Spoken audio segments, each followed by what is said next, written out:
शिवानी राहायची. 8-9 वर्ष शिवानी होती बारीच्या तूर. शाळा, घर, शेत व याची मुले माणसे तिच्यावर खुश असायचे. रविवारी कुंदापूरचा बाजार भरायचा. भाजी विकायला शिवानीचे आई बाबा जायचे. सुट्टीमुळे सोबत शिवानीही जायची. शिवानी तिच्या आई वडिलांना हिशोबात मदत करायची आणि मधून बाजारात चक्कर मारायची. भजी किंवा भेळ खाणे हा तिचा आवडता उद्योग. एकदा ती अशीच फिरत एका मिठाईवाल्याच्या दुकानापाशी येऊन थांबली. हलवाईवाला तिच्याकडे पाहत होता. तो गल्ल्यावरून उठून शिवानीकडे आला. ए मुली, चल पैसे काढ. कसले पैसे? मगापासून माझ्या मिठाईचा वास घेते, त्याचे पैसे. अहो, मिठाईचा वास तर येणारच ना, मग काय त्याचे पैसे द्यायचे?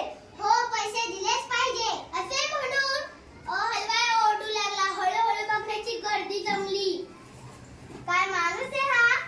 विचित्रच वाटतो. वासाचे पैसे खुळाच दिसतोय. बरं, ठीक आहे, थांबा. शिवानी तिच्या आई बाबांकडे निघाली. आई, भाजी विकून आलेल्या पैशाची थैली दे ना ग. का ग? कशाला पाहिजे? अगं, ते